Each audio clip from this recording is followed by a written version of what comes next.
Ben Rhodes, I mean, you've written a really fascinating book about being inside the White House, and you go through all sorts of different bits of foreign policy. I mean, I just wonder if we can start with sort of what is the bit of foreign policy that you feel went the best, and what is the one that went the worst? Well, where we were really controlling the agenda, I think things went well. So the Cuba story that I tell in here, for instance, we had a Cuba policy that made no sense. It was not working. And we, over a period of a couple of years, negotiated directly with the Cuban government to totally transform this relationship. And it ended up being a normalization of relations, opening embassies. But more important than that, kind of changed the view of the United States and Latin America at the time. It showed we could put the past behind us and opened up a lot of doors for us in our hemisphere. So that felt the best because it was purely affirmative. I'm surprised you don't say Iran. Well, and getting the nuclear deal. That too, that was complex, and that both avoided, I think, a war because we were really on a pathway to a conflict with Iran while solving a problem with their nuclear program. Obviously, it doesn't have the permanence that I would have liked, but I think the Iran deal, the Cuba opening, and the Paris Climate Agreement were kind of the three cornerstone achievements at the end of the Obama administration. And which do you think went the worst? Obviously, you look at the Arab Spring, you look at the Middle East. The one that I have the most second thoughts about is actually probably not the one people think.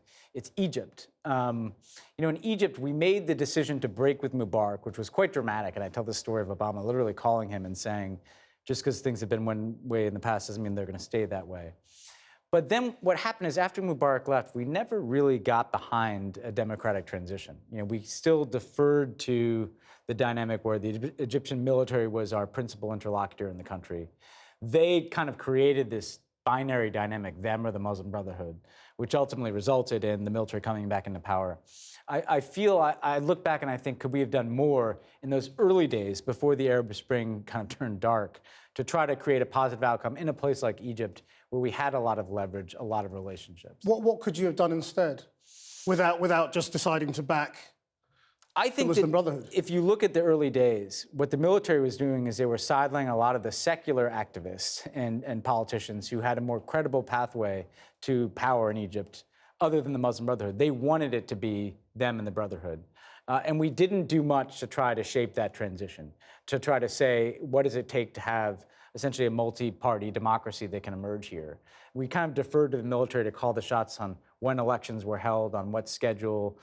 We weren't able to stop them from really sidelining and intimidating some of the democratic activists who had led the protests in Tahrir Square. And we had real leverage in Egypt, which we never had in Syria because of the nature of our relationship there. So I don't know that things could have definitely turned out differently. And one of the things I try to communicate in the book is anybody who tells you that they know this was right and this would have been right is not recognizing the complexity of these issues. But I think we could have done more there. Did Obama think the Arab Spring was this great democratic outpouring that was going to be a success when it happened? Well, one of the things that was challenging is I did, and I kind of communicate that I was very much on the side of this is an opportunity, this is a once-in-a-lifetime historic chance to try to have more democratic societies. I think Obama was always more ambivalent than I was, in fact, about this, that there were so deeply rooted sectarian politics, there weren't democratic institutions. So I think he was hopeful, but always wary about the capacity of these movements to lead to institutional change in these countries. Is that ultimately Obama's whole worldview, that the world is too complex, that people are too bad to really make change? Well, it's a balance, and the reason the book is called The World as It is he used to use this formulation that you have to see the world as it is in order to pursue the world as it ought to be. I think he was willing to be opportunistic where he did see openings for change, like I discussed on Cuba and Iran and getting a global climate accord. I think he did look at a challenge like Syria, and as controversial it is, determine that this is a civil war with many parties. This is a proxy war with many foreign powers like Russia and Iran and others involved. There are extremist groups present. Our ability militarily to go in there and change the situation on the ground is going to be inherently limited. We'll just end up being another party in the war. But where was his audacity of hope there? Well, there I think you see his sense of realism. He did have, unusual for an American president, an appreciation for the limits of what we could accomplish, particularly with our military. I think the audacity of hope was about his capacity to hopefully inspire in people a sense that they can promote change in their own countries. The Middle East is probably the most difficult place to do that. But if you look at our policy around the world, we sought to open doors in Asia and Africa and Latin America to help promote positive change. I mean, his most obvious failure, if you like, on Syria was to draw a red line and then not to act when it was crossed. Yeah. What was the bigger mistake, do you think? Drawing the line or failing to enforce it? Well, I do describe in the book how that phrase, red line, was actually not a scripted phrase. He used it kind of in response to an answer at a press conference. And it shows the challenges of the presidency. You never know the phrase that you say that's going to be the one that becomes being defining. In terms of not taking military action, I took people inside the decision-making that whole week, where what he saw was the factors that you would want aligned for a military intervention, international support and domestic support, essentially evaporated before his eyes. Internationally, you had, here in the UK, for instance, the parliament voting against Britain joining the United States in those strikes. At home, you had Congress demanding that he seek authorization. And he's sitting there thinking, if I go into Syria, I already have my doubts that a military intervention can succeed. In order for a military intervention to make a difference, I have to be able to sustain it over time, because a one-off military strike is not going to work, as we've even seen with So he was never prepared to act unilaterally? He was... I mean, because he could have acted without Britain. He didn't need Britain. He could have, yeah. No, it's not the Britain piece. The U.S. domestic piece was important because Congress was warning him this would be unconstitutional if he acted without Congress. And he said to us privately, with that type of warning from a Republican Congress, they could impeach me if they really wanted to. And that wasn't a far-fetched thought in our politics. And so I think he felt like I wasn't going to be in a strong position to launch a new war in the Middle East if I didn't have domestic support, if I didn't have international support, if I didn't have a legal basis, and I didn't have a clear plan. And he didn't want to start a war that he didn't know was going to succeed. And were your intelligence agencies not warning you that Russia was poised to move in to Syria, as they then did, and completely change the game? They already were. The fact of the matter is that from the very beginning... Well, not at that stage. No, they were already... They weren't actively bombing in Syria, but they were providing huge amounts of military equipment. They had military advisors on the ground. And this is what was different. And where I actually think could we have done something differently was before the Civil War really got out of hand. Was there a diplomatic window where we could have tried to forestall what happened? Because we, I think, probably wrongly assumed that Assad was going to go the way of Mubarak and Ben Ali and Saleh in Yemen. We were probably too optimistic that he was going to leave, and we called... So you thought he'd just go? I mean, that's a massive miscalculation, isn't it? I think we weren't certain, but analytically, we thought that was most likely, and we made the call for him to go, which obviously would be the right thing for the Syrian people.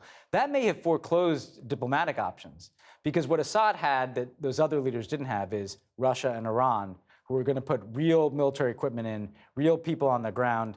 And the fact is, the Russians were propping up Assad even before they intervened militarily themselves later in the conflict. So do you think calling for him to go in the first place was a mistake? Potentially, like I said. Because it closed off any ability to negotiate? Yes. I mean, I actually, that should be looked at because, in my mind, it's not just a question of should we have gone to war. It's a question of, well, could we have stopped this war from happening? And I do think the call for Assad to go, which I supported at the time, and which, again, I think would be the right thing for the Syrian people, that probably did foreclose some diplomatic openings. But in retrospect, don't you think that was a much bigger moment and loss for America than has really been understood, because it's helped Russia become a much bigger player in the world since its intervention? It's completely changed the world dynamic, and America is weaker. Yes, and on the Russia piece, I mean, Syria was aligned with Russia. I mean, Russia has spent a lot of treasure, a lot of attention to prop up Assad, which was already a Russian client state. I think that the damage has been less to American, we don't look at this just through the prism of our prestige. It's been in the refugee flows that have obviously had a destabilizing impact in Europe. Most importantly, the tragic loss of life there. Those are the kinds of things that I wrestle with. I think to view it narrowly through the prism of, this could have been a win for America and it wasn't, I see it as more the impact it had on the Syrian people. Yeah, and hundreds of thousands of lives were lost as a result of that. Yeah, but again, you have to look at the question. We had just had over a decade of wars in Iraq and Afghanistan, where we had huge U.S. military troop presence and weren't able to alter really the internal political dynamics of those countries. And I think Obama's judgment was, why should we believe that it would be different in Syria? And people weren't even calling for that type of ground invasion. Why would an air campaign be able to stop this complex civil war on the ground better than 150,000 US troops in Iraq who couldn't alter the political dynamic inside of that country? You reveal on Iran some of the secret letter writing that was going on between the Washington and Tehran leaders. That must have been a very strange thing to be writing speeches. Tell us about that speech that you wrote in which you had to include the Iranian leader's letter. Well, at the very beginning of the administration, we sent a secret letter from President Obama to the supreme leader of Iran, proposing a dialogue on the nuclear issue. He wrote back kind of a screed about all of the crimes of America throughout history, but then indicated he's open to some process with us if we proceed with courage, rectitude, and resolve. And in the speech Obama gave in Cairo, we wanted to send a message that we'd received this letter that we had not responded to yet. So we actually took that exact phrase and said, we have a difficult history and we raised some concerns with what Iran had done in the past, but said that we were prepared to pursue diplomacy with courage, rectitude, and resolve. You find a way in these jobs that try to portray to use your public messaging to amplify what you're communicating secretly in private. And we did that with both Iran and Cuba while I was in the White House. Do you feel all of that is being wiped away? I think that the Iran deal in particular is the type of thing that is hard to recover. Trump pulled out of Paris, but the next US president can come back into the Paris Agreement, and the rest of the world is still in it. Trump is not moving forward with our Cuba opening, but we still have embassies there. The next president can pick that up. I think the Iran deal, if you remove the United States from the equation, I have a hard time seeing that agreement surviving until the next US president, and I think that's a huge missed opportunity.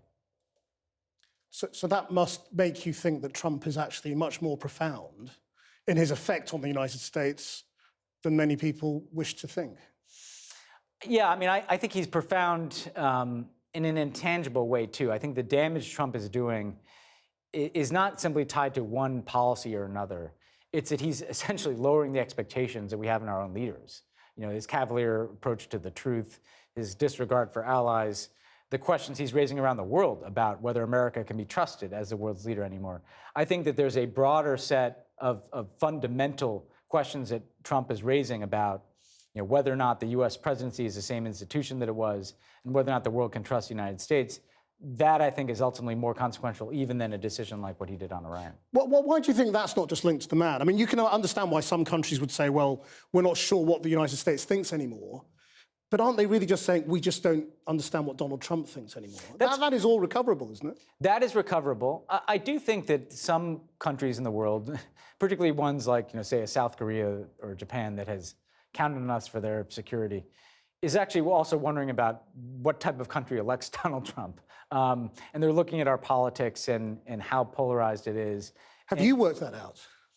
Because that's more important for your side, isn't it? To work out why your country elected Trump. Yeah, I've worked it out, and I described Obama and I discussing after the election, how did this happen? And going through everything from could the Clinton campaign have been run better to how much did the Russian interference matter, to more profound questions like, was Obama 10 or 20 years too early in the demographics of the United States? At the end of the day, I think he was able to marshal a diminishing coalition in the United States of aggrieved voters, aggrieved white voters, responding to a pace of change and immigration, an African-American president, a relatively unpopular Democratic nominee, to get himself across the finish line and into the White House. But the way I resolve it is I don't think that's the future of the United States. I don't think 10 years from now that America is going to look like Donald Trump's America. I think it's going to look more like Barack Obama's America. We just have to weather this period that we're in now. When you say was Obama too soon, are you saying America was still too racist, essentially, for Obama? That's, well, what I'm saying more is that demographically the country's changing, and a almost entirely white coalition like Trump had, motivated in part by racism, not wholly, but in part, could not be enough to elect a president of the United States 10 or 20 years from now, given demographic patterns, immigration patterns, the younger vote in the United States being much more progressive. To me, that's the future orientation of American politics. Do you feel, you're still involved with democratic politics, do you not feel that the Democrats need to kind of stop the anti-Trump whinging and get on with finding an alternative? Because that's the big missing thing right now, isn't it? Yeah, I do think in a midterm election, in a congressional election, negative energy can be enough to propel you into a congressional majority. But in a presidential election, you need a message that can win. It's not enough to be against Trump. In some ways, Hillary fell into this trap. She thought that people would be enough repelled by Trump that they would turn out for her. I think the Democrats do need an alternative message, an alternative messenger. One of the reasons why Obama is not that prevalent in the public debate is he said to me, look, I need to give some space for some new leaders to emerge, some new voices to emerge. And I hope that one of the legacies of the Obama politics and the Obama presidency is there are more people running now. There are more young people running, people of color, women running in historic numbers. Hopefully that produces that next generation of Democrats. But you're only a couple of years away, aren't you? I mean, are you assuming Trump's going to win the next election? No, I'm not. No. What I'm saying is I think this congressional election in November, I do think that the anti-Trump energy is sufficient for Democrats to win that election. I think between now and November of 2020, they have to find a message and a messenger that is positive and not just about Trump and can carry them back into the White House. Can I just ask you about a couple of foreign policy things to do with Britain specifically? I mean, you described the Libya process of the decision to go for military action there. And you described this very rushed meeting in which Obama basically decides that there'll be an initial American military action, then you'll hand it over to the Brits and the French. And he tells, effectively, Sarkozy and Cameron what to do. That's not really the version of events we got over this side of the pond. Well, the fact of the matter is, it was pretty dramatic in the sense that Gaddafi was bearing down on a couple of large Libyan cities, including Benghazi. And the option was put before us, if you do nothing, he will go into those cities. He said he will go door to door and kill people, like rats. We knew we had the capacity to, on the front end, take out essentially Gaddafi's armed forces and set up a no-fly zone. We also know that given our commitments in Iraq and Afghanistan, we couldn't take on that project and sustain it. Now, the Brits and the French had said that they wanted to enforce a no-fly zone. They had already taken that position publicly. So what we had to design was essentially a handoff, where we would go in at the front, do a lot of the heavy bombing to take out and stop that Gaddafi advance, take out his air defenses, set up the no-fly zone, but then have a handoff where essentially the British and the French, with our support, are in the lead in enforcing that no-fly zone. But he essentially told David Cameron that was the deal. He told him that that's what we were prepared to do. Right. He didn't want to end up in a situation where we were the only ones on this no-fly zone, in part because of the commitments we had in other countries. When he came to Britain and made his famous comments about Brexit, about Britain going to the back of the queue, lots of people speculated at the time, well, he must have been given that by a Brit. And that is basically what happened, isn't it? Yeah, I mean, it was by happenstance. We were in this meeting in number 10 before the press conference, and they were going through what are the arguments on the Brexit side so that Obama could anticipate them. And one of the arguments was, well, we'll leave the EU, but we'll just make a free trade agreement with the Americans. And Obama said, look, that would never happen. We're already negotiating with the EU. We'd have to wait and see how Brexit goes, how related you are to the European economy before we could even think about a trade agreement. And one of the Brits said, yeah, we'd be at the back of the queue. And everybody in the room kind of laughed. And Obama said, that's exactly right. And Cameron said, well, it'd be great if you could make that point in the press conference. Now, to be fair to David Cameron, I don't know that he was saying, say back of the queue. He was saying, make that point. Obama heard it that way.